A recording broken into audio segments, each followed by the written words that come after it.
ठीक है। तो स्ट्रेटिफिकेशन में अभी तक हमने देखा था पॉवर्टी के बारे में, एक्सक्लूजन के बारे में, इक्वालिटी और इनइक्वालिटी के बारे में, कार्ल मार्क्स का पर्सपेक्टिव देखा था, किस तरीके से बुर्जुआ और प्रोलेटेड, मैक्स वेबर का हमने देखा था, 4 क्लासेस हमने बताई थी कि propertied upper class, property less blue collar, इसके बाद हमने देखा था कि पैटी बुर्जुआस और एक और क्लास मैनुअल वर्कर्स।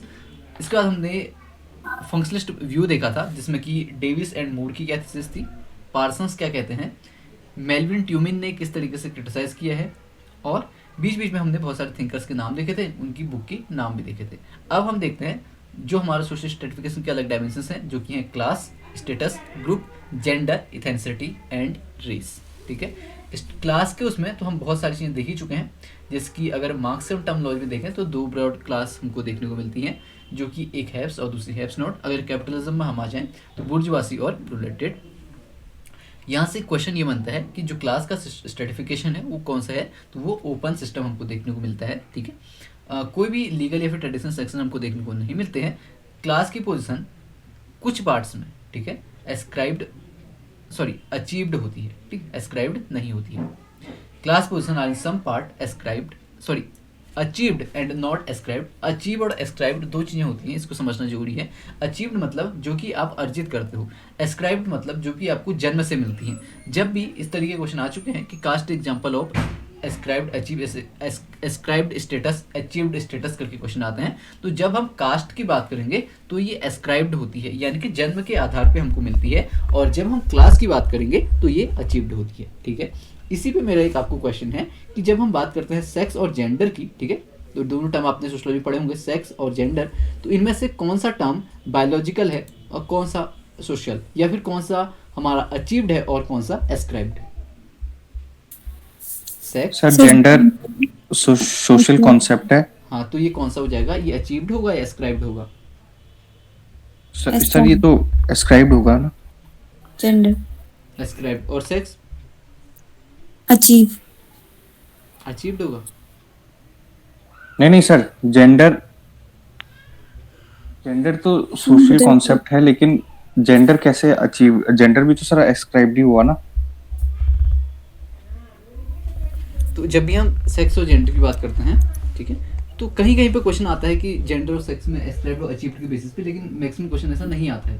ठीक है, जहाँ पर कि बता दिया जाता है कि जेंडर होता है वो हमारा सोसाइटी के द्वारा आप क्या कहते हैं धारण करते हो, सोसाइटी आपको एक जेंडर के रूप में बनाती है ना, चाहे आप मेल फीमेल की बात की जाए। ठीक है, तो हाँ, यहाँ पर जो सेक्स होगा वो तो हो जाएगा हमारा बेसिकली एस्क्राइब्ड, जन्म से आपको मिलता है। ठीक है, मेल हो या तो फीमेल हो, ठीक है, बायोलॉजिकल है। जबकि जो जेंडर है वो एक तरीके से सोशल है। ठीक, यहाँ पर ये भी एस्क्राइब्ड होगा, लेकिन कहीं कहीं पर कुछ क्वेश्चंस में इसको अचीव्ड मान लिया जाता है। ठीक है, तो क्वेश्चंस के अनुसार अगर आप देखें, लेकिन वैसे क्योंकि जेंडर को भी आप अर्जित नहीं कर रहे हो, लेकिन एक तरीके से तो अर्जित कर रहे हो, सोसाइटी आपको दे रही है जेंडर, एक जेंडर रोल दे रही है आपको,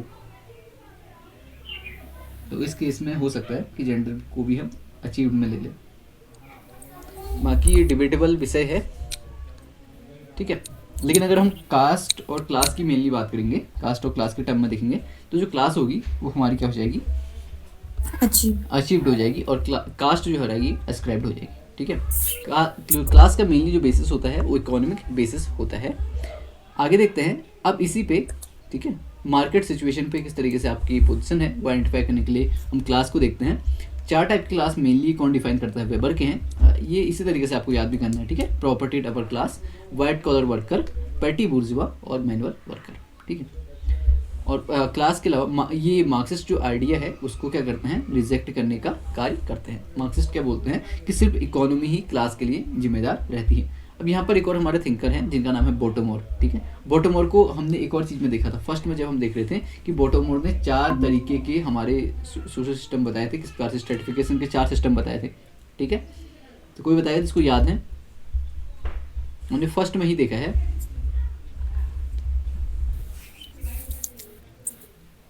सर एक तो कास्ट के आधार पर बताया था उन्होंने। 4 बताए थे ना हमने। हाँ, शुरुआत से शुरू करो। अभी तो नहीं आ रहा सर शुरुआत की, भी रिपीट करना पड़ेगा ना, पहली बार देखा तो। पहला हमने बताया था स्लेवरी, फिर एक स्टेट बताया था, और जी। क्या बताया था? कास्ट और क्लास बताया होगा ना? Yes sir. कास्ट और स्लेवरी, स्टेट, कास्ट और क्लास। ठीक, किसने बताया? टीवी पोटोमोर ने। इस तरह के क्वेश्चन आते हैं। ठीक,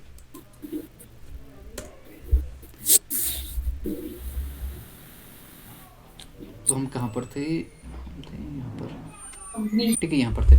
और इसके अलावा बोटोमोर ने 4 तरह की क्लास भी बताई हैं। ठीक है, जहाँ पर बोटोमोर का आपने लिखा है ना कि 4 तरीके के उन्होंने सोशल स्ट्रेटिफिकेशन सिस्टम बताए हैं। क्या बताए हैं? स्लेवरी, स्टेट, कास्ट और क्लास। स्लेवरी, स्टेट, कास्ट, बोटोमोर के क्लास। साथ बोटोमोर लिखना, बगल में क्लास, उसके बाद उसके क्लास के 4 टाइप भी। कौन से? Upper class, middle class, working class और पीजेंट्री। ठीक है, उसके बाद क्लास को किस प्रकार से मार्क्स ने बताया है? 2 तरीके से, बुर्जुआ और प्रोलेटेड। ठीक है, और मार्क्स ये भी कहते हैं जो इनके बीच की ट्रांजिशन वाली क्लास होती है, जैसे पेटी बुर्जुआ, लंपन प्रोलेटेड, जब क्या होगा, कैपिटलिज्म बहुत बढ़ जाएगा ना, तो ये मर्ज हो जाएंगी। यानी कि जो लंपन प्रोलेटेड है वो प्रोलेटेड बन जाएंगे, और जो पेटी बुर्जुआ है बुर्जुआ बन जाएंगे। ठीक, और फिर उसके बाद नीचे लिखना किसके अनुसार? मैक्स वेबर के अनुसार 4 क्लासेस होती हैं। कौन कौन सी?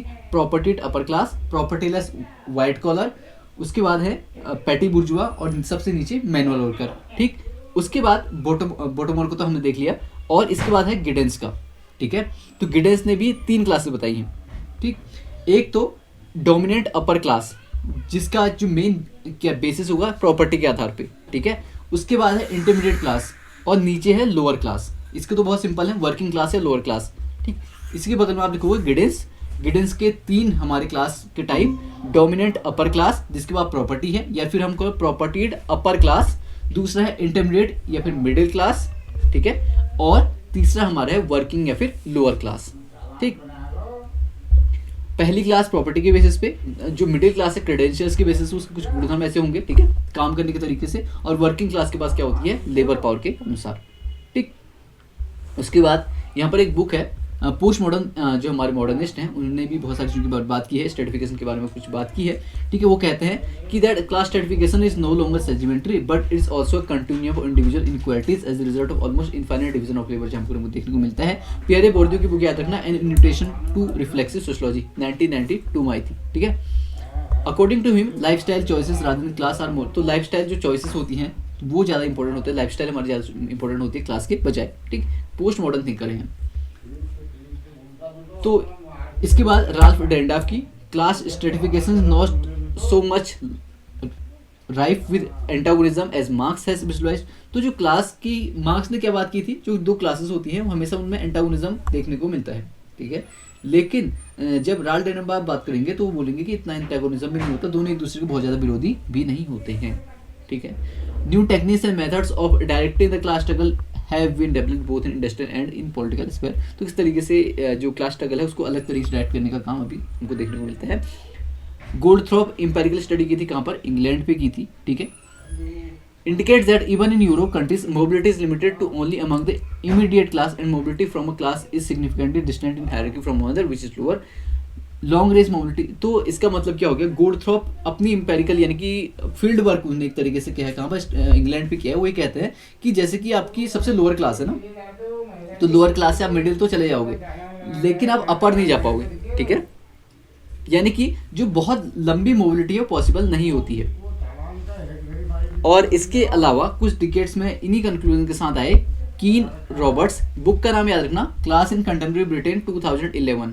ठीक है, क्लास इन कंटेम्प्रेरी ब्रिटेन 2011, जितने भी फैक्ट आ रहे हैं, जितने भी ऑनलाइन आ रहे हैं, तो इनको इस तरीके से याद रखना है। According to he even in developed countries like Britain class has not been fragmented, तो क्लास बिल्कुल भी फ्रेगमेंट नहीं हुई है। जैसे कि मार्क्सियन कॉन्सेप्ट ऑफ क्लास है ना, कि जहाँ पर वो बात करते हैं कि the upper class is dubbed as the most powerful but not the most dominant class, तो जो मार्क्स की थीसिस एक तरीके से हर जगह हमको एक फेल होती नजर आती है। ठीक, यहाँ तक समझ में आया? पहले स्ट्रेटिफिकेशन के 4 सिस्टम, स्लेवरी, स्टेट, क्लास और कास्ट, किसने बताया? बोटोमोर ने। उसके बाद हम बोटोमोर को ही आगे देखेंगे कि उन्होंने 4 क्या बताई हैं। क्लास को भी डिवाइड करने का काम किया है। ठीक, क्लास को किस तरीके से डिवाइड करने का काम किया है? अपर, मिडिल और वर्किंग और पीजेंट्री। ठीक, ये 4 तरीके क्लास बताई हैं बोटोमोर ने। अगर हम मैक्स वेबर की बात करें, 4 तरीके की क्लास उन्होंने बताई हैं, propertied upper class, white collar worker, petty bourgeois और मैनुअल वर्कर। इसके बाद हम किसको देखेंगे, गिडेंस को देखेंगे। 3 तरह की क्लास उन्होंने बताई हैं, डोमिनेंट अपर क्लास, ठीक है, प्रॉपर्टी के बेस पे, इंटरमीडिएट क्लास या फिर मिडिल क्लास और वर्किंग क्लास, ठीक है। मार्क्स की अगर हम बात करेंगे 2 क्लास, कौन कौन सी 2 class, have and have not, bourgeoisie, proletariat, हाँ तो ठीक petty है, तो इन bourgeois सबको और याद करना है, ये क्वेश्चन आते हैं। आई होप सर याद ऐसे भी कोई कितने टोटल कितने हैं सर ये जिन्होंने on the basis of class divide किए? जो इंपॉर्टेंट है ना, जिस पे क्वेश्चन आ चुके हैं उन पे तो आपको बता ही दिया लगभग। बॉटम मोर पे क्वेश्चन आता है, मार्क्स पे क्वेश्चन आता है, इसके अलावा मैक्स वेबर पे क्वेश्चन आता है, ठीक है। जो इंपॉर्टेंट है सारे इसमें इंक्लूडेड है। अगर कुछ एक्स्ट्रा मिलते हैं तो फिर वो एक्स्ट्रा भी इंक्लूड मैं कर दूंगा कोई भी और क्लास में ना, जैसे हम और क्वेश्चन पेपर हल करते होते हैं तो वहाँ पर अगर कोई ऐसा कॉन्सेप्ट आता है या फिर 1 में कोई ऐसा आएगा तो उसको भी ऐड कर दिया जाएगा, ठीक।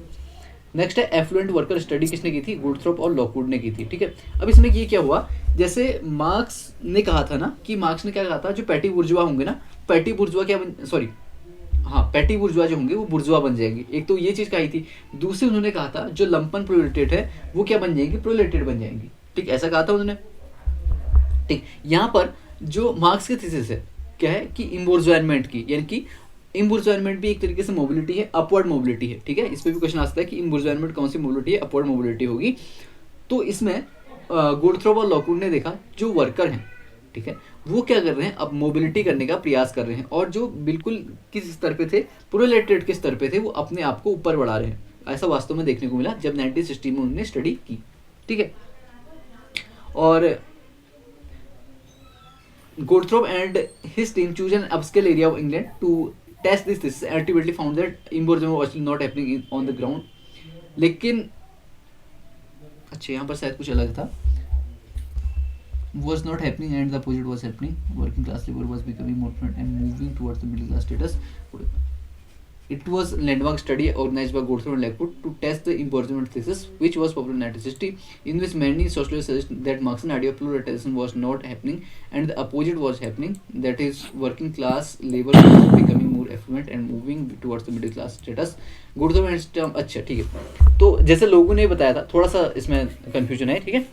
और लोगों ने कहा, जो अन्य सोशलॉजिस्ट हैं उन्होंने कहा कि मार्क्सियन आइडिया में प्रोलेटराइजेशन तो नहीं हो रहा है लेकिन इम्बुर्जुआनमेंट हो रहा है। लेकिन वास्तव में जब गोडथ्रोप एंड लॉकवुड ने ऐसा देखा तो उन्होंने कहा कि ऐसा वास्तव में इंग्लैंड पे नहीं हो रहा है, ठीक है।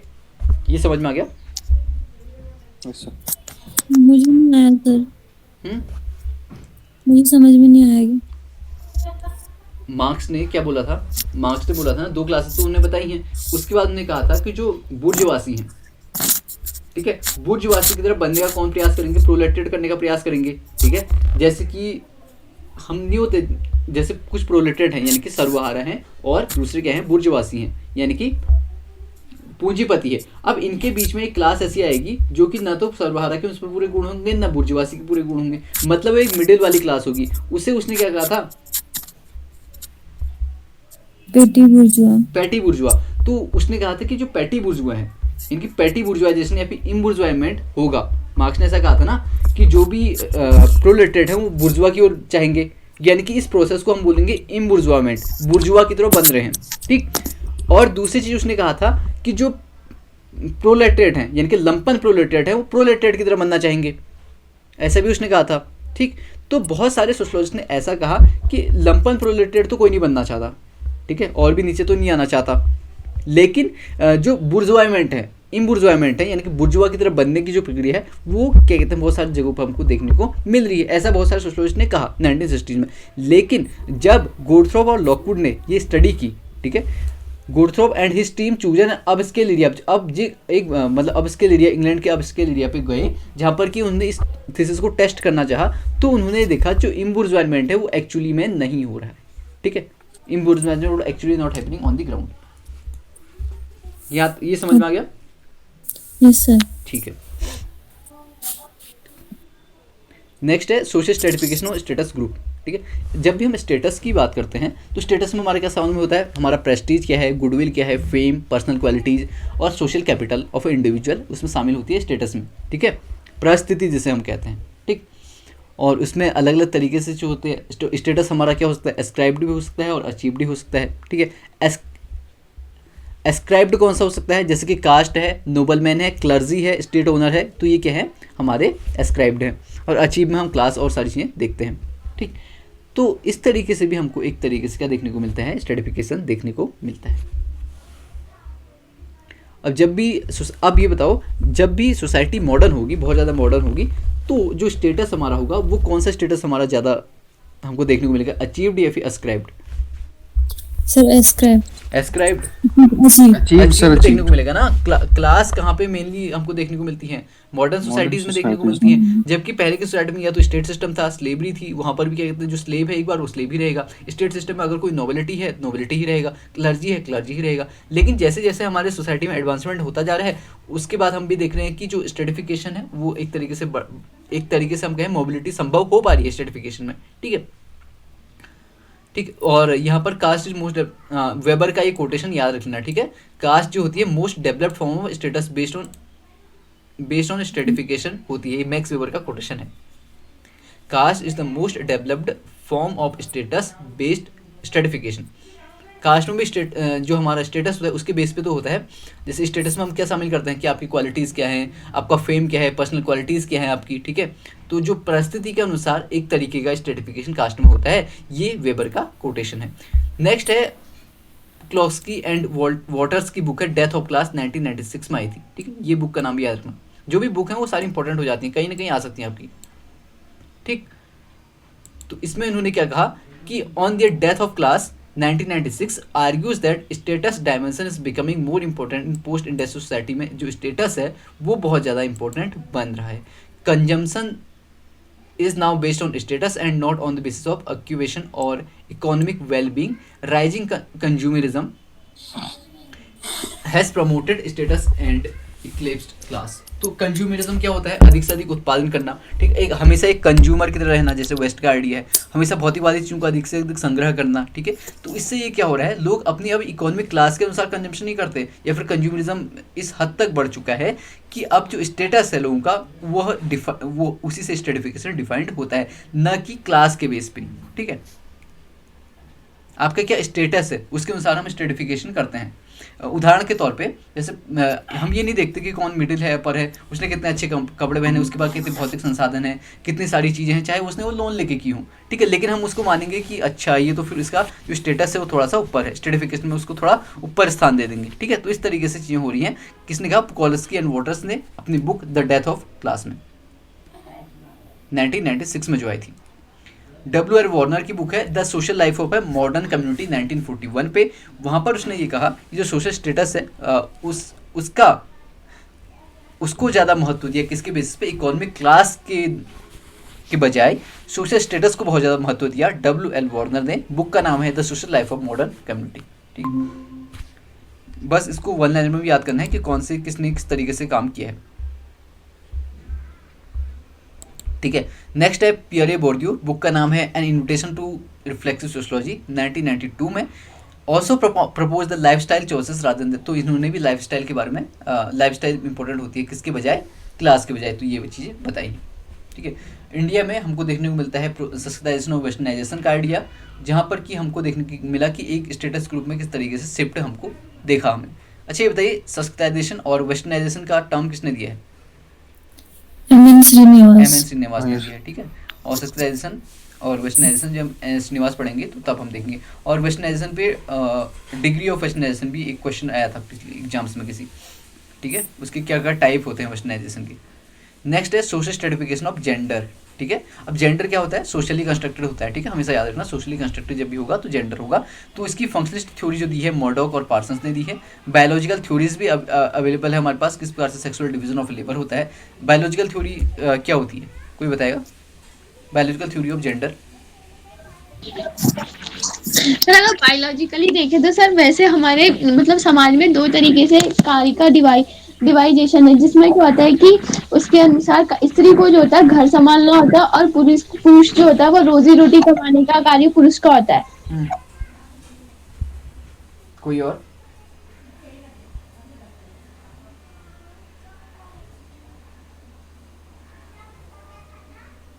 Biological division of labour. Sir उनके काम करने के तरीकों को डिवाइड कर देते हैं उसमें, जैसे उन्होंने बताया साक्षी ने कि लड़कियों का काम करने का तरीका घर में होता है पहले, और जो पुरुष होते हैं उनका बाहर का काम, या जो जैसे कि आर्मी मैन बनना, इस टाइप से जो काम होते हैं वो पुरुषों के होते हैं। इतना ही पता है, मैं इतना अच्छे से बता नहीं हूँ। तो बायोलॉजिकल थ्योरी मतलब आपकी बायोलॉजी को लेकर, ठीक है। जैसे कि अगर हम प्रिमिटिव सोसाइटी में देखें तो मोस्टली ये कंसिडर किया जाता है कि वुमेन्स थोड़ा सा क्या होती है, फिजिकली थोड़ा सा उतनी कमज़ोर होती है ना, तो उनको उस तरीके से काम दिए गए और पुरुषों को उस तरीके से काम दिए गए, ठीक है। धीरे धीरे उस स्ट्रेटिफिकेशन का बेस बन गया, तो इस तरीके से सारी चीज़ें चलते आई हैं, ठीक। मतलब बायोलॉजिकली आप क्या करो, डिवाइड कर रहे हो आपकी बायोलॉजी के बेसिस पे, ठीक। और मार्क्सिस्ट स्कूल ऑफ थॉट ने sexual division of labour in terms of किस तरीके से फीमेल का फंक्शन ऑफ कैपिटल होता है, किस तरीके से क्लास स्ट्रक्चर होता है, तो उस सारी चीज़ों के बारे में बात की है। और एक मेन नाम यहाँ पर याद रखना एंगल्स का, ठीक है। फेडरिक एंगल्स की बुक का नाम है स्टेट वुमेन ऐसी कुछ करके है, ठीक है, जिसमें वुमेन की भी बात करते हैं। और वो ये बात करते हैं कि जो भी वुमेन का ऑपरेशन शुरू हुआ, मतलब जो भी शोषण शुरू हुआ, वो कब से शुरू हुआ, जब भी प्राइवेट प्रॉपर्टी का कॉन्सेप्ट आया, ठीक है। तो ये बहुत इंपॉर्टेंट है। एंगल्स ये बात करते हैं कि जब पहले क्या होता था, सभी लोग समान होते थे, ठीक है, इगैलिटेरियन सारी सोसाइटी थी, किसी की भी कोई संपत्ति नहीं थी। लेकिन जैसे ही निजी संपत्ति आई तो जो भी मेल मेंबर थे उनने भी, कहते हैं महिलाएं थी, उनको एक निजी संपत्ति के तौर पे ट्रीट करना शुरू कर दिया। तो तब से जो ऑपरेशंस है वो शुरू हुआ वुमेन्स का, ठीक है। इनकी बुक भी है, उसको भी आप देख लेना।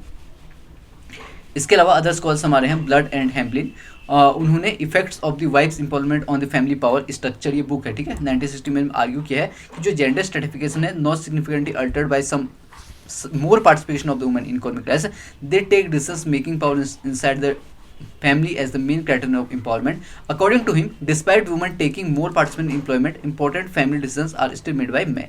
तो वही बात करती हैं कि अगर आप क्या करो कि वुमेन्स को बहुत ज़्यादा क्या दे दो, अधिकार दे दो, चाहे वो इकोनॉमी किस तरीके इकोनॉमिक रोल्स में एम्प्लॉयमेंट अपॉर्चुनिटी ज़्यादा दे दो, लेकिन तब तक भी क्या कहते हैं हम, लेकिन तभी भी हम देखते हैं कि अभी भी जो घर के डिसीजन है, फैमिली डिसीजन है, वो भी इस मैन के द्वारा लिए जाते हैं, ठीक है। Okay sir. ठीक है, नेक्स्ट है ब्लैकवेल और स्टीवर्ट। बहुत सारी बुक्स इसमें लिखी होंगी, ठीक है, सभी को याद करना है। ब्लैकवेल और स्टीवर्ट, उनकी बुक का नाम है women work and class structure 1977। Mainly theories आपको बहुत कभी कभी नहीं भी आ सकती कि थ्योरीज किसने क्या कहा था, किसने इस तरीके के क्वेश्चन बहुत कम ही आए हैं, ठीक है, लेकिन बुक्स पे क्वेश्चन आते हैं, ठीक। और बुक्स याद करना बहुत ज़्यादा टफ भी नहीं है, अगर आप 2-3 बार अब इसे देखते रहोगे तो धीरे धीरे याद हो जाएगा, ठीक। ब्लैकवेल एंड स्टीवर्ट ने अपनी book women work and class structure 1977 में आर्ग्यू किया है that womens going to work itself doesn't ensure gender equality, but it rather enforce it as women enter only a specific market which is reserved for females only. तो ये बात करते हैं कि अगर महिलाएं क्या काम पे जा रही हैं तो इसका मतलब ये नहीं होता है कि उनको इक्वालिटी मिल रही है, बल्कि वहाँ पर ये होता है कि वो ऐसे मार्केट में जा रही है जो कि एक रिजर्व हुई है फीमेल्स के लिए चीज़, ठीक है। जैसे हम एक चीज़ देखते हैं ना, पिंक कॉलर जो जॉब्स होती है, पिंक कॉलर जॉब्स के बारे में किसी को पता है? सर जो लेडीज करते हैं जैसे एयर होस्टेज वगैरह। हाँ, तो कुछ खास जैसे नर्सेस हैं या फिर रिसेप्शनिस्ट हैं, तो उनको अगर वो काम पे जा भी रही हैं तो एक स्पेसिफिक काम पे जा रही हैं, ऐसा नहीं है कि सभी दरवाजे उनके लिए, मतलब जो वुमेन रिजर्व्ड हमारे मार्केट है उसी पे वो जा रही हैं, ठीक है। तो यहाँ पर ये कहने का मतलब है, और वहाँ पर उनको लो पेड जॉब भी मिलती है और जो सिक्योरिटी होती है जॉब की वो भी बहुत कम होती है। तो ब्लैकवेल और स्टीवर्ट की बुक है women work and class structure. तो वो कहते हैं कि अगर महिला काम पे जा रही है इसका मतलब ये नहीं कि जेंडर इक्वालिटी हो रही है, बल्कि वो तो एक ऐसे स्फेयर में जा रही है, ऐसे मार्केट में जा रही है जो कि उनके लिए खुद ही रिजर्व है, ठीक। Even in communist countries like Russia though workforce participation of women has been increased, women are still being restricted to certain feminine roles only, ठीक है। फेमिनाइन रोल्स में हम देखते हैं जैसे एयर होस्टेस का या फिर रिसेप्शनिस्ट का, नर्सेस का, तो ये सारे हमारे इन सारी चीज़ों में ही रहती हैं। इसके बाद एक कॉन्सेप्ट है कीबोर्ड्स को लेके क्वेश्चन आ चुका है किसी एग्जाम्स में, ठीक है। कीबोर्ड्स है मेनली इजराइल में पाया जाता है। यहाँ पर ये होता है कि अनकन्वेंशनल तरीके से बच्चों को रेज किया जाता है। यहाँ पर जैसे कि और जगह हम देखते हैं, हमारे समाजों में देखते हैं कि जो बच्चे हैं ना वो माता पिता के साथ रहते हैं, माता पिता ही उसे क्या करते हैं आगे रेज करते हैं। लेकिन कीबोर्ड्स में एक ऐसा सिस्टम है जहाँ पर कि जो बच्चे होते हैं वो कीबोर्ड्स में रेज होते हैं, माता पिता उनको क्या पालन वालन नहीं करते, बल्कि कीबोर्ड्स में उनको छोड़ दिया जाता है, वहाँ पर ही सारा उनका लालन पालन सारी चीज़ें होती हैं, ठीक है। अभी इसके जो भी कॉन्सेप्ट है उसमें चेंज आया है, लेकिन थोड़ा बहुत तो बचा हुआ है। इतना ही था मेनली। ये आता है कि कहाँ पर पाया जाता है, इजराइल पे है। और Kibbutz in Hebrew means clustering. It is a particular aggregation, social organization which is found in Israel. 2.8% of Israeli population lived in, तो 2.8% Israeli population लगभग किबुट्स में रहती है. समझ में आ गया होगा ना? ओके ठीक है. अब फ्रैंक पार्किन की बुक है class inequality and political order 1972. और इसके अलावा एक और हमारे थिंकर्स हैं जो कि एन ओक्ले. एन ओक्ले का फेमस कॉन्सेप्ट किसी को पता है? सही ऑप्शन देंगे तो क्या पता, बट याद नहीं आ रहा अभी. एन ओक्ले बहुत इंपॉर्टेंट है. कृष्णकांत.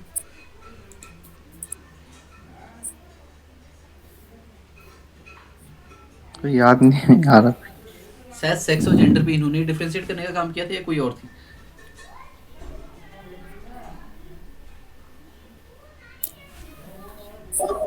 सर इन्होंने ही काम किया था. पक्का ना?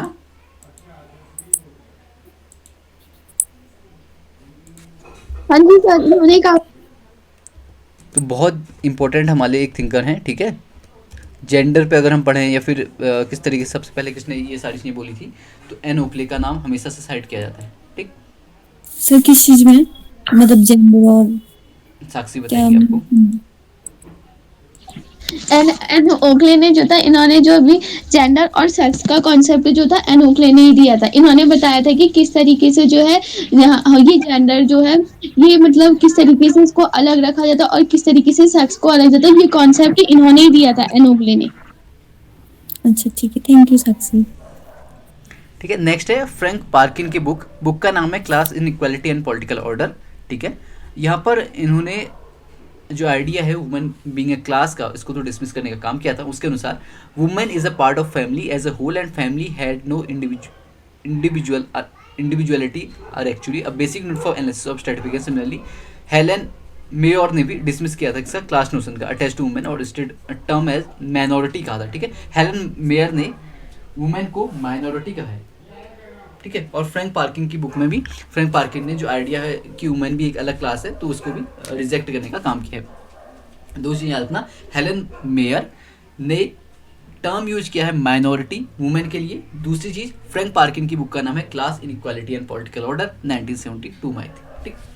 यहाँ पर एक और चीज़ है 2017 में जो LGBTQ मैरिजेस होती हैं, सेम सेक्स मैरिजेस होती हैं, उसको 19 कंट्रीज़ के द्वारा क्या किया गया था, लेजिटिमाइज किया गया था. ठीक.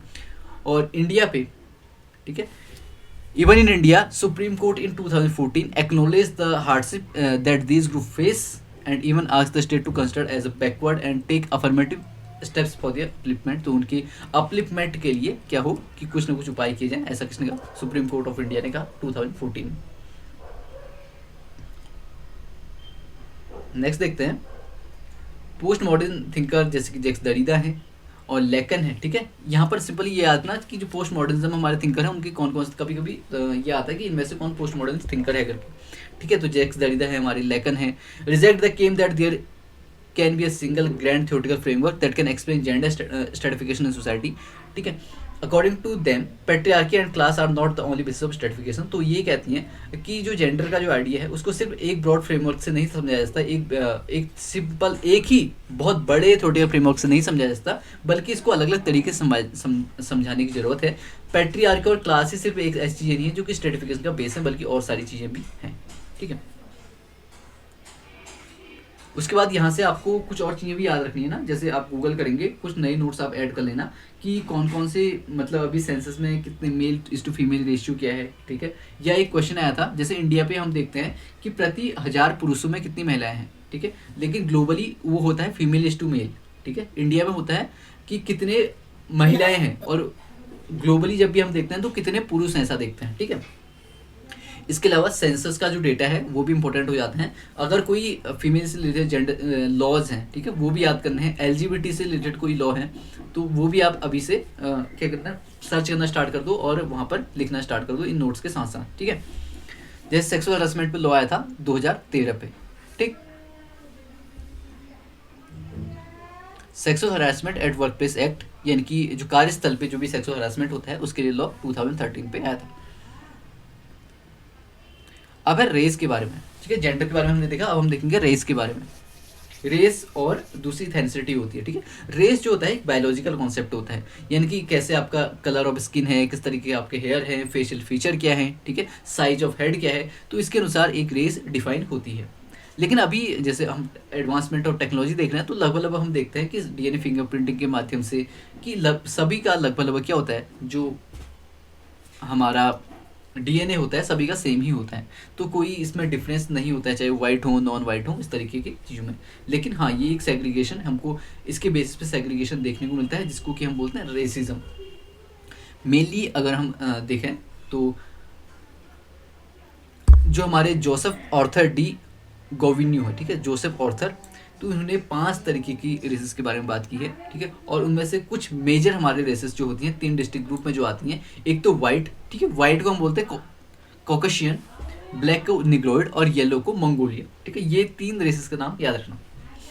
और रेसेस का ये जो हमको देखने को मिलता है ना, रेस के अनुसार भेदभाव, ये बहुत सारे राइटर्स के उसमें भी देखने को मिलता है। इवन जैसे रुडियार्ड किपलिंग जब बात करते हैं ना कि वाइट मैन बर्डन, कि ये तो जो हम वाइट मैन हैं इनका बर्डन है, जो भी और सारे लोग हैं हम इनका बर्डन उठा रहे हैं।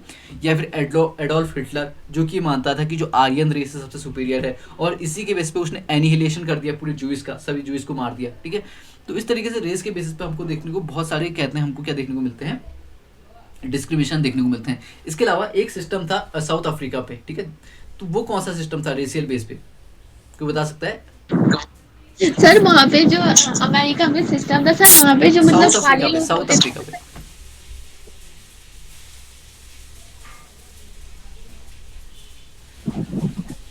एपार्थाइड सर, ये सिस्टम था तो ना, नहीं- एपार्थाइड सिस्टम, ठीक है।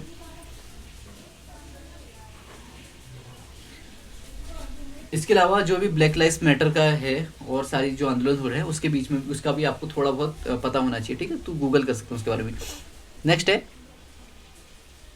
Many theories also offers to explain social stratification, जैसे कि इथेनोसेंट्रिज्म, ठीक है, लाइक जब हम बात करते हैं गेटोस की, तो is another explanation which is actually a suspension of outside with a tendency to evaluate the culture of others with terms of their ethnocentrism। क्या होता है, जबकि हम दूसरे के कल्चर को अपने अनुसार इंटरप्रेट करने का काम करें, ठीक है। जैसे एग्जांपल के रूप में जो एस्किमो ट्राइब है वो कैनाबिलिज्म करती है, यानी कि मनुष्य को मार के खाती है, ठीक है। या फिर जब वो उनके माता पिता बूढ़े हो जाते हैं तो उनको छोड़ के कहीं आ जाते हैं। अगर उनके कल्चर की प्रैक्टिस को हम अपने अनुसार देखें तो ये हो जाएगा हमारा एथनोसेंट्रिज्म, यानी कि हम अपने अनुसार सबको इंटरप्रेट करने का कार्य कर रहे हैं। लेकिन हम ये कभी भी ये नहीं करना चाहिए, हमको हमेशा क्या होना चाहिए, उनके कल्चर को उन्हीं की तरह देखना चाहिए, ठीक। नेक्स्ट है कॉन्फ्लिक्ट पर्सपेक्टिव से अगर हम देखें तो एक नाम आता है हमारा ओलिवर कॉक्स का, ठीक है। ओलिवर कॉक्स बहुत इंपॉर्टेंट है, ये रेस की थ्योरी देते हैं और इनकी बुक का नाम है class caste and race, book I think 1959 में। उन्होंने देखा कि जो रेशियल स्ट्रेटिफिकेशन हमको देखने को मिल रहा है, जो रेस के बेस पे स्ट्रेटिफिकेशन देखने को मिल रहा है, वो कैपिटलिस्टिक दुनिया का एक मेन प्रोडक्ट है, ठीक है। जहाँ पर कि जो रूलिंग क्लास है वो स्लेव रूलिंग क्लास ने क्या किया, स्लेव बनाए, स्लेव बनाने से क्या हुआ कि उन्होंने कॉलोनी स्थापित की और इस तरीके से उन्होंने एक्सप्लॉइट किया रेसिज्म को, ठीक है। अंदर थ्योरी जो कि ये कहती है कि हमको ये देखने, अंदर theory says that racism is result of highly unequal and exploited relations that white established with the non-whites, slave trade was a consumer of। तो स्लेव जब ट्रेडिंग स्टार्ट हुई तो जैसे आप किसी को स्लेव बना रहे हो और मैक्सिमम जो स्लेव होते थे वो कौन होते थे, नॉन वाइट होते थे, ठीक है। वाइट्स ने मेनली स्लेव बनाना स्टार्ट किया, तो नॉन वाइट जब स्लेव होते थे तो हमेशा से उनको क्या ट्रीट किया गया, एक as a secondary human being treat किया गया, ठीक है। प्राइमरी ह्यूमन बीइंग की जगह एक सेकेंडरी की तरह, द्वितीय की तरह यूज किया गया। तो हमेशा से ऐसा चलता आया और एक रेशियल सेग्रीगेशन हमको देखने को मिला, ठीक है। अंदर reason is attributed to migration of ethnic minority to western. तो जैसे कि जो भी हमारे नॉन वाइट्स थे वो कहाँ पे, वेस्टर्न कंट्रीज पे हुए, तो वहाँ पर भी उनको हमको देखने को मिला कि उनका एक तरीके से रेशियल सेग्रीगेशन हुआ, या फिर रेस के बेसिस पे हमको देखने को मिला कि वो क्या हुए, रेस के बेस पे भेदभाव उनको उन पे देखने को मिला, ठीक है। अब इथेनिसिटी के बेस पे ना, जब भी हम रेस की बात करते हैं तो रेस तो हमारा बायोलॉजिकल है, जब भी हम इथेनिसिटी की बात करते हैं तो ये कल्चर या फिर सोशल है, ठीक है। तो इस तरीके के क्वेश्चन आते हैं कि इथेनिसिटी इज, तो वहाँ पर ऑप्शन होगा कल्चर या फिर सोशल, तो उसको टिक करना है। इथेनिसिटी मतलब क्या होता है, निर्जातीयता। और निर्जातीयता किससे बेस पे आती है, मेरी कोई खास लैंग्वेज हो सकती है, कोई हिस्ट्री हो सकती है, नेशनल ओरिजिन हो सकता है, लाइफ स्टाइल हो सकता है, तो उसके बेसिस पे, ठीक है। उसकी बेसिस पे मेरी जातियाँ आती है, जैसे कि नॉर्थ इंडियन एक एथेनिसिटी है, ठीक है, या फिर मेरी पर्टिकुलर लैंग्वेज जो मेरी है वो मेरी एथेनिसिटी है, ठीक है, कुमाऊनी, तो उसके आधार पे अपने आप को मैं एसोसिएट करूँगा। और लाइफस्टाइल किस तरीके से है, कल्चर की कुछ ऐसी प्रैक्टिस हो सकती हैं, तो ये इथेनिक हमारी पहचान है, ठीक है। और ये क्या है, एक सोशल कैटेगरी है। तो इसके बेस पे भी हमको देखने को मिलता है कि अलग अलग इथेनिक ग्रुप्स, ठीक है। अब इथेनिक ग्रुप्स में नेशनैलिटी भी आ सकती है, ठीक है। इथेनिक जो हमारे क्या होते हैं, इथेनिक बेसिस पे हमको क्या जाता है, सेग्रीगेट किया जाता है या फिर वहाँ पर डिस्क्रिमिनेशन किया जाता है, तो वो क्या बन जाएगा, सोशल स्ट्रेटिफिकेशन बन जाएगा, ठीक है। वन इथेनिक ग्रुप में B subsumed by the other under different situation. For example, white Indian itself has hundreds of ethnic groups. When Indian moves to west, all such groups are subsumed into one tag of ethnic Indians. लेकिन ऐसा भी हो सकता है कि जब हम जैसे यहाँ पर तो हम बहुत सारे क्या बढ़ते हैं, इथेनिक अपनी आइडेंटिटी की बात करते हैं, लेकिन अगर हम जाएं बाहर जाएं दूसरी कंट्रीज में तो सब हमारे वहाँ पर हम इंडियंस हैं, ठीक है, इथेनिक इंडियंस हैं। तो इस तरीके से इथेनिसिटी भी एक सोशल स्ट्रेटिफिकेशन का कारण हो सकती है, ठीक है। यहाँ तक समझ में आ गया होगा। जैसे श्रीलंका पे जो हमारे दो ग्रुप्स हमको देखने को मिले, तमिल और सिंघलियंस, जो कि अपने अपने एरिया के लिए, ठीक है, अपने अपने एरिया के लिए क्या करते हैं, लड़ते हैं, अपनी एथनिक पहचान के लिए एक दूसरे से कॉन्फ्लिक्ट में रहते हैं। नेक्स्ट है सोशल मोबिलिटी। यहाँ तक सभी को समझ में आ गया? Yes sir. ठीक है। जी। नेक्स्ट है सोशल मोबिलिटी, यानी कि सामाजिक गतिशीलता, ठीक है। सोशल मोबिलिटी की रॉबर्ट्स की एक बुक है, क्लास इन कंटेम्परेरी ब्रिटेन 2011, शायद हमने पहले भी देखा है, ठीक है। तो इन्होंने दो रीज़न बताया है किसके, सोशल मोबिलिटी के। पहला तो mobility is an indicator of meritocratic society and the degree of which a society lives up to the ideas of fairness. तो पहली चीज़, जब भी गतिशीलता की बात करती है तो मेट्रोक्रेटिक सोसाइटी में हमको देखने को मिलता है, ठीक है, जहाँ पर मेरिट के बेसिस पे सारी चीज़ें होती हैं। दूसरा, mobility is a indicator of stability of class architecture, class का आर्किटेक्चर स्टेबल है, इसके बारे में भी एक इंडिकेटर है। कौन? मोबिलिटी। मोबिलिटी के टाइप देखेंगे और किस किसने बात की है, ठीक है। Instance of mobility in traditional societies low, अब जो ट्रेडिशनल सोसाइटीज हमारी होती है वहाँ पर गतिशीलता बहुत कम पाई जाती है, लेकिन अभी की जो सोसाइटीज है वहाँ पर गतिशीलता हमको ज़्यादा दिखाई देनी पड़ती है। आंद्रे बेते की बुक का नाम याद रखिए, कास्ट क्लास एंड पावर, 1971 पे आई थी।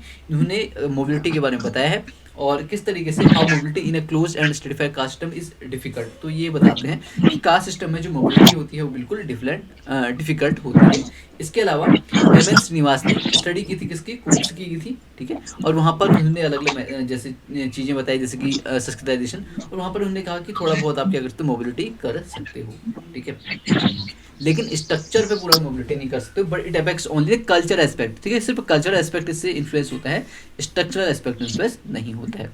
मोबिलिटी के बारे में सबसे ज़्यादा अथॉरिटी जिसके पास है या फिर जिसने बहुत ज़्यादा काम किया है वो है सोरोकिन। सोरोकिन की बुक का नाम है सोशल मोबिलिटी, 1927 पे आई थी, ठीक है। इसमें ये कहते हैं कि जो मोबिलिटी होती है, गतिशीलता होती है, सोसाइटी के लिए बहुत आवश्यक होती है, ठीक है। ये सोसाइटी में इफ़िशियंसी, सोसाइटी का जो सोशल ऑर्डर है उस पर इफ़िशियंसी को प्रमोट करती है, ठीक है। या फिर हम कहें स्टेयर्स और एलिवेटर्स के रूप में भी इसको दिखाया है उन्होंने, ठीक है। जो हमारी सीढ़ियाँ होती हैं और एलिवेटर होता है, हमको ऊपर ले आने का काम करता है, तो इसी प्रकार से सोशल मोबिलिटी सोसाइटी में होगी, वो सोसाइटी उतनी ज़्यादा फ्लोरिश होगी। जैसे कि हमारे शरीर में ब्लड वेसल्स, ब्लड स्ट्रीम्स होता है, इस तरीके से मोबिलिटी भी होती है। इसके अलावा डेविस एंड मूर, जिसकी बुक का नाम है सम प्रिंसिपल ऑफ स्ट्रेटिफिकेशन, 1945 में आई थी, ठीक है, theorise that it is the reward system of the society that facilitate individual mobility. तो जो हमारा मोबिलिटी है वो एक इंडिविजुअल एक तरीके से रिवॉर्ड्स है, ठीक है। आगे टाइप्स ऑफ मोबिलिटी भी देखेंगे। इससे पहले डेविड ग्लास, इंग्लैंड, इनकी बुक का नाम है सोशल मोबिलिटी इन ब्रिटेन। यहाँ पर 1949 में उन्होंने स्टडी की थी डेविड ग्लास ने, कहाँ पे, इंग्लैंड पे, और उन्होंने ये पाया कि that mobility was low as there was rampant elite self recruitment and as a result there were only middle management and lower level positions which were left for others. Further, most of the mobility short ranged, ठीक है, यानी कि immediate mobility यहाँ पर नहीं possible थी। 1949 में जो डेविड क्लास ने क्या किया, सोशल मोबिलिटी पे अपनी स्टडी की, उन्हें ये देखा कि जो भी अपर क्लास, जो भी एलीट थे, वो सेल्फ, जो भी पोजीशंस थी उसमें सेल्फ रिक्रूट हो जा रहे थे, ठीक है। तो और उनके लिए जो मोबिलिटी थी वो पॉसिबल नहीं थी।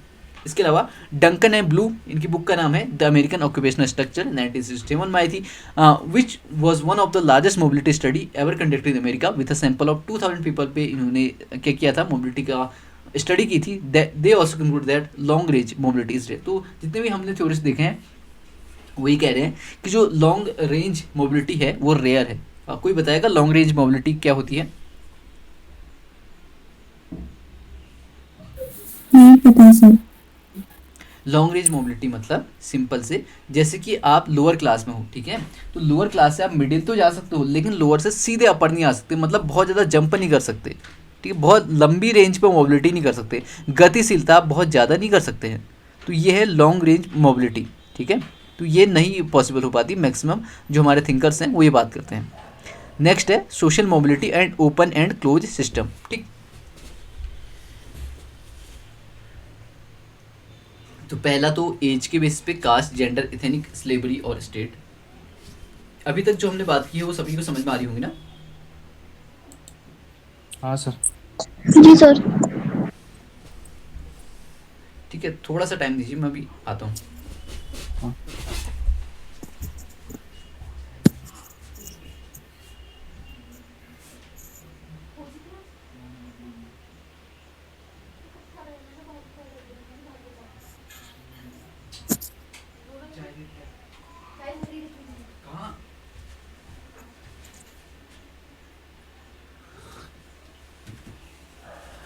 इसमें चीनी नहीं है, है? चीनी जब चीनी नहीं है उसमें, पता नहीं डाल दे उसमें। बोल दे रही हूँ ना, चाहे चीनी खत्म हो गई है। ठीक है, नेक्स्ट देखते हैं हमारे बेसिस और क्या क्या फीचर होते हैं। पहला है एज।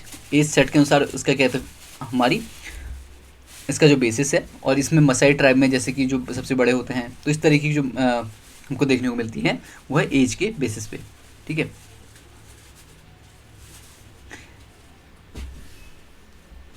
नेक्स्ट है कास्ट के बेसिस पे, यहाँ पर रिचुअल स्टेटस मेन हो जाता है, पर्टिकुलरली इंडिया में पाई जाती हैं, डिफाइन होता है बर्थ में, ठीक है, और कास्ट में सबसे कम मोबिलिटी हमको देखने को मिलती है। जेंडर में हम देखेंगे तो मेल एंड फीमेल के टर्म्स में, ठीक है, जेंडर रोज हर एक के होते हैं और स्ट्रिक्टली डिफाइंड भी होते हैं। एथनिक बेसिस पे देखेंगे तो रेस और फिजिकल फीचर के बेस में, जैसे कि श्रीलंका, साउथ अफ्रीका, ठीक है, श्रीलंका में जैसे इतने क्लिनजिंग हमको देखने को मिली किसकी, तमिलियंस की, ठीक है, उनको बिल्कुल ही नरसंहार उनका कर दिया गया। स्लेवरी में हम देखेंगे मास्टर और स्लेव, ठीक है, मॉडर्न स्लेवरी यूएसए में अभी भी हमको देखने को मिलती है एक तरीके से। एंशियंट फॉर्म ऑफ स्लेवरी और modern slavery Europe etcetera. Ancient slavery में जहाँ पर इम्प्लीमेंट थी एंशियंट रोम पे, ग्रीस पे, और यहाँ पर जो स्लेव थे यूजुअली फॉरेन POW थे, प्रिजनर ऑफ वॉर थे, ठीक है। In this system the slave was designed as the master's property, तो मास्टर की प्रॉपर्टी इसमें आ जाती है। स्टेट में अगर हम देखेंगे तो क्लर्जी, नोबिलिटी एंड हमारा कॉमनर्स 3 तरीके से डिवाइड होता है, और यहाँ पर यूरोपियन रीजन्स में हमको देखने को मिलता है, ठीक है। अब इसमें बताइए कि कौन सी क्लोज सिस्टम है, कौन सी हमारी कौन सा सिस्टम है, ओपन सिस्टम है। सर किसमें? जब भी हम स्लेवरी में बात करेंगे तो क्या एक स्लेव वो बन सकता है, ओनर बन सकता है? तो नहीं बन सकता। ये मैक्सिमम जो यहाँ पर है वो क्लोज सिस्टम ऑफ मोबिलिटी है, ठीक है। नेक्स्ट है sources on cause of mobility. Sorokin की बुक का नाम है सोशल मोबिलिटी, 1927 में आई थी। उसने ये डिफाइन किया कि सोशल मोबिलिटी मतलब कि ट्रांजिशन है एक इंडिविजुअल का, ऑब्जेक्ट का, वैल्यू का, which is human creation from one position to, एक पोजिशन से दूसरे पोजिशन में जाना मोबिलिटी कहलाता है, ठीक है।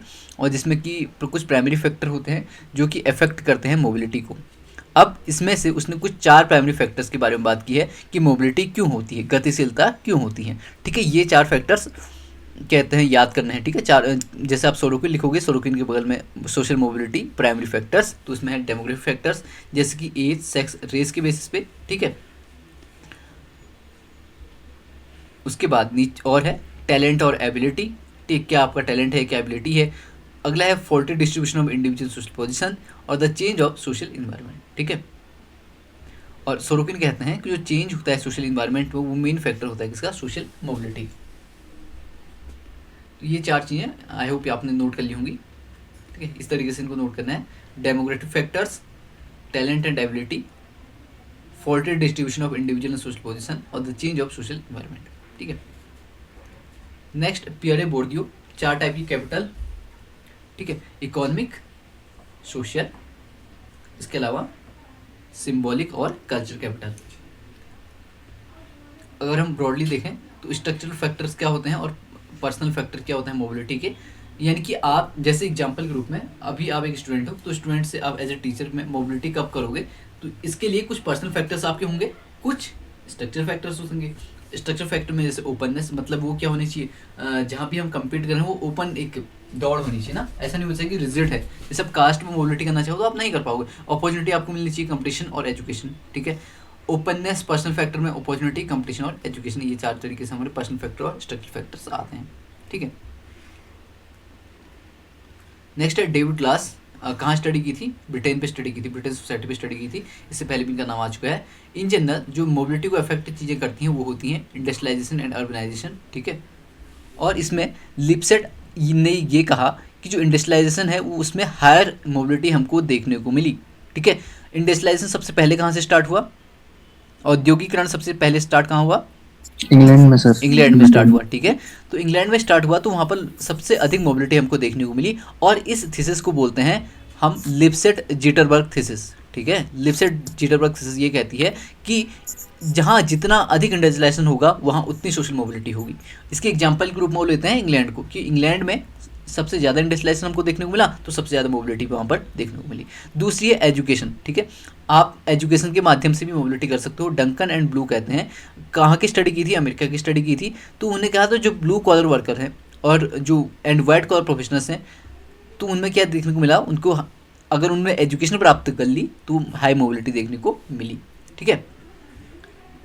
उसके बाद है सोशल कैपिटल और सोशल स्टेटस, किस प्रकार से आपको सोशल कैपिटल है। सोशल कैपिटल के बारे में हम बुर्दो के बारे में बात कर चुके हैं, ठीक है। गिडेंस ऑफ बोटमर ने अपने book closure thesis argued that those who occupy the superior position seeks to retain them for their own self and for their kids, यानी कि जिसके पास एक बड़ी पोजीशन एक बार आ गई तो आ गई, ठीक है। वो अपने फिर जो भाई भतीजे हैं, जो उनके पुत्र पौत्र हैं, उनके साथ भी क्या करेगा, शेयर करेगा, उनको भी पोजीशन देगा।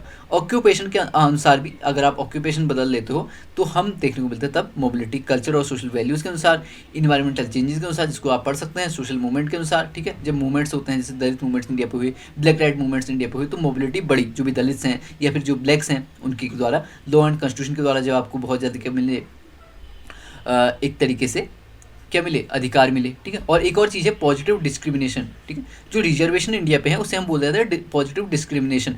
डिस्क्रिमिनेशन मतलब क्या होता है, भेदभाव होता है, ठीक है। अब यहाँ पर हम इसको पॉजिटिव डिस्क्रिमिनेशन इसलिए कहते हैं क्योंकि उससे कुछ ना कुछ सोसाइटी में फ़ायदा हो रहा है। अगर रिजर्वेशन दे रहे हैं तो भेदभाव तो कर रहे हैं हम एक सोसाइटी, एक ग्रुप के साथ, ठीक है। लेकिन ये पॉजिटिवली जो भी डिप्राइव्ड हैं, जो भी वीकर हैं, जो भी माइनॉरिटी हैं, जिनको वो सुविधाएं नहीं मिली हैं जिससे कि मोबिलिटी कर पाए, तो उनके लिए रिजर्वेशन दिया जाता है, जो कि एग्जांपल है पॉजिटिव डिस्क्रिमिनेशन का। इस पे क्वेश्चन एक आ चुका है, ठीक है, कि reservation in India is example of positive discrimination, negative discrimination, इस तरीके से क्वेश्चन आया था। तो जो सही आंसर हो जाएगा वो पॉजिटिव डिस्क्रिमिनेशन हो जाएगा। नेक्स्ट है माइग्रेशन के कारण मोबिलिटी कर सकते हो, ठीक है। जैसे गाँव से शहर चले गए तो वहाँ पर आप अच्छी से मोबिलिटी कर सकते हो, फिजिकल फीचर्स के कारण, ठीक है, जिसको कि सैली लोवरमैन ने दर्शाया है, ठीक है। इसके बाद टेक्नोलॉजी के कारण भी हमको मोबिलिटी देखने को मिलती है। इसके बाद सब्जेक्टिव कुछ फैक्टर होते हैं, ठीक है। वेबलिन की बुक इंपॉर्टेंट बुक है, the theory of leisure class, book आई थी 1899 पे। वो बताते हैं कि हर जो इंडिविजुअल होता है उसके कुछ सब्जेक्ट के ऐसे एट्रीब्यूट्स होते हैं जिसके कारण मोबिलिटी में आसानी होती है।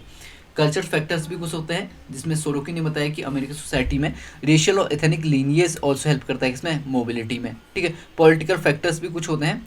मोर रिसेंटली विल्किंसन और पिकेट, इनकी बुक है विल्किंसन एंड पिकेट, बुक है the spirit level why greater equality makes society stronger, 2009 में आई थी, ठीक है, ये याद रखना। इसके बाद नोबेल लॉरिएट पॉल क्रूगमैन की बुक है द ग्रेट गैट्सबी कर्वे, 2012 में आई थी। He found out that the countries like Denmark, Norway and Finland which have lower levels of inequality had some, जहाँ पर, और इसके अलावा ये जो बुक है the great Gatsby Paul Krugman की, उन्होंने बोला कि जिन देशों में क्या होगी, जितनी अधिक इक्वालिटी होगी, ठीक है, जितनी या फिर हम दूसरे उसमें कहें कि जितनी कम इनइक्वालिटी होगी, जितनी कम असमानता होगी, वहाँ पर मोबिलिटी भी उतनी अधिक होगी, ठीक है। और उन्होंने देखा कि जहाँ पर सबसे अधिक इनइक्वालिटी होगी, जिसमें एग्जांपल देते हैं चिली का, ब्राज़ील का, वहाँ बहुत ज़्यादा असमानता है, तो वहाँ पर मोबिलिटी बहुत कम होगी, ठीक है। डेविड ग्रुस्के और अन्य जो लोग हैं, social mobility in an highly inequality regime, 2016 की बुक है, ठीक। तो जो भी बुक हैं उनको तो याद करना ही करना है। नेक्स्ट है टाइप्स ऑफ मोबिलिटी, यानी कि जो गतिशीलता है उसके क्या क्या प्रकार होते हैं। मेनली किसने जो हम देखते हैं क्लासिकली हमको पीटर सोरोकिन यहाँ पर नजर आते हैं, जिनने की सारा डिवाइडेशन किया हुआ है, ठीक है। On a broader level mobility can be classified in various levels, जैसे कि हॉरिजॉन्टल एंड वर्टिकल, ठीक है। हॉरिजॉन्टल और वर्टिकल के लिए दो शब्दों का उपयोग करते हैं, social climbing and social shrinking, ठीक है। तो classical Pitirim Sorokin defines vertical social mobility as the relations involved in a transition of an individual on social object from one social stratum to other according to the direction of the transition. There are two types of vertical social mobility, ascending and descending, ठीक है। यानी कि और इसके लिए शब्द याद करना, ठीक है। जो वर्टिकल मोबिलिटी, वर्टिकल लाइंस आपने देखी होंगी ना, वर्टिकल एक तो हॉरिजॉन्टल लाइंस होती है हमारे सीधे, एक वर्टिकल लाइंस होती है ऊपर की ओर, ठीक है। तो जब व्यक्ति, जैसे एग्जांपल के लिए एक क्या है, एक है क्लर्क, ठीक है, क्लर्क से वो बन गया ऑफिसर, तो ये कौन सी मोबिलिटी है, वर्टिकल मोबिलिटी है। अगर दूसरे टर्म्स में दिखाएं तो ये ऊपर की ओर जा रहे हैं ना, तो अपवर्ड वर्टिकल, ठीक है। और एक और वर्ड इन्होंने यूज किया है, क्या क्या यूज किया है, इसको बोलते हैं सोशल क्लाइंबिंग, क्लाइंब कर रहे हैं ना, ऊपर को जा रहे हैं। अब ये हो कि जो ये ऑफिसर है, ठीक है, जो ऑफिसर है उसका डिमोशन होके वो क्लर्क बन जाए, तो ये कौन सी मोबिलिटी होगी, वर्टिकल तो होगी, ठीक है, ये भी वर्टिकल होगी, वर्टिकल मोबिलिटी होगी, डाउनवर्ड, लेकिन ये होगी डाउनवर्ड। या फिर इसे एक और नाम से जानते हैं, क्या नाम से जानते हैं, सोशल श्रिंकिंग, श्रिंक होना ना, जैसे कपड़ा करने के बाद क्या होता है, सिंक हो जाता है ना, तो ये है सोशल सिंकिंग है, सोशल क्लाइंबिंग, ठीक है। तो ये दो तरीके की हो सकती हैं, वर्टिकल मोबिलिटी और हॉरिजॉन्टल मोबिलिटी। दूसरा है हॉरिजॉन्टल, ये तो वर्टिकल के दो टाइप देख लिए हमने, अब है दूसरा हॉरिजॉन्टल। हॉरिजॉन्टल लाइंस ऐसे होती हैं, ठीक। इसका मतलब ये है कि एक इंसान जो कि क्लरिकल स्टाफ में था, कहाँ पर, मान लेते हैं कि देहरादून पे था, अब वो दिल्ली जाता है, वहाँ भी वो क्लरिक ही बनता है, ठीक है। तो ये कौन सी मोबिलिटी होगी, मतलब उसकी पोजीशन चेंज जहाँ पर नहीं हो रही, तो वो होती है हॉरिजॉन्टल सोशल मोबिलिटी, ठीक है। इस पे जो क्वेश्चन आते हैं ना, एग्जाम्पल के बेस पे आते हैं। जैसे एक क्वेश्चन आया था कि LIC का एक क्लर्क है, उसका ट्रांसफर दिल्ली से कोलकाता हो जाता है, तो उसकी मोबिलिटी कौन सी होगी, ठीक है, तो उसकी मोबिलिटी होगी हॉरिजॉन्टल सोशल मोबिलिटी, ठीक। नेक्स्ट है इंट्रा जनरेशनल और इंटर जनरेशनल, ठीक है, इंट्रा और इंटर। इंटर शब्द का मतलब समझते हैं आप, एक दूसरे के साथ, इंटर क्यों होता है, बीच में होता है ना, तो जो जो जनरेशन के बीच में, और इंट्रा में सेम जनरेशन होती है, ठीक है। यानी कि जैसे आपके पिताजी क्या थे, आपके पिताजी मान लेते हैं कि क्लरिकल स्टाफ में थे, ठीक है, और आप अब एक IAS बन जाते हो, ठीक है, तो ये क्या है, इंटर जनरेशनल मोबिलिटी है, ठीक। दूसरी तरफ अगर आप में आपका जो भाई है वो एक IAS ऑफिसर है, ठीक है, और आप क्या बन जाते हो, उससे भी अब एक सेक्रेटरीट बन जाते हो, तो वो क्या है, इंट्रा जनरेशन, मतलब सेम जनरेशन में। तो ये दो तरीके की भी हमारी क्या होती है, मोबिलिटी होती है, ठीक, इनको भी याद रखना है।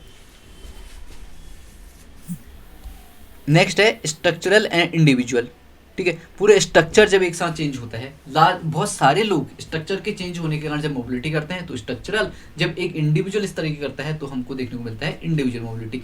ये डोमिनेंट कास्ट के केस में जैसे कौन दिखाता है, MN श्रीनिवास बताते हैं, ठीक है, जहाँ पर कि होल स्टेटा क्या है, मोबिलिटी करने को, मोबिलिटी हमको देखने को मिलती है, ठीक है। उसके बाद है एब्सोल्यूट एंड रिलेटिव मोबिलिटी, ठीक है। एब्सोल्यूट मतलब, एब्सोल्यूट टर्म हमने बहुत बार देखा है ना,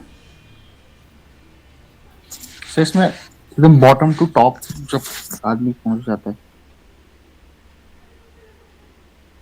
ठीक। दूसरा रिलेटिव, रिलेटिव में दूसरे पर्सन के रिलेटिव में, किसी चीज के रिलेटिव में हम जब बात करते हैं तो रिलेटिव मोबिलिटी, कंपेयर करके, हाँ, जब एब्सोल्यूट से ऊपर इंक्रीज या डिक्रीज होगा तो एब्सोल्यूट मोबिलिटी, ठीक है। एब्सोल्यूट में हो सकता है कि एब्सोल्यूट से ऊपर भी बढ़ जाए और नीचे भी बढ़ जाए, ठीक। तो इस तरीके से हमने सोशल स्ट्रेटिफिकेशन का जो था वो सारा कंप्लीट किया आज, ठीक है। इसकी PDF आपको मिल जाएगी थोड़ी देर में, या अभी मैं भेज देता हूँ, यस सर, ठीक है। तो समझ में आ गया होगा ना, दो टॉपिक हमने बड़े वाले कंप्लीट कर लिए आज। जी सर, PDF में जो आपने लिखा हुआ है वो नहीं आएगा क्या? अच्छा, वो भी देना है ना, सर हाँ, वो भी दे दीजिए। ठीक है, मैं उसे सेव कर लेता हूँ ना, नहीं तो वो आता नहीं है वैसे। Okay sir. एक मिनट, इसको दूसरे नाम से सेव करता हूँ मैं। और जो पीडीएफ है उसमें भी लिखा हुआ चाहिए। तो अभी तक तो हमने कर लिया है, पर आगे को दे देना लिखा हुआ। ठीक है ठीक, यस सर। ठीक है, जो एनोटेशन है ना वो भी आ जाएंगे इसमें भी, हाँ सर। इस वाले में। ठीक है, फिर शेयर करता हूँ मैं, और अच्छे से पढ़िए और रिवाइज कीजिए। ठीक है, ठीक है sir. Thank you so much.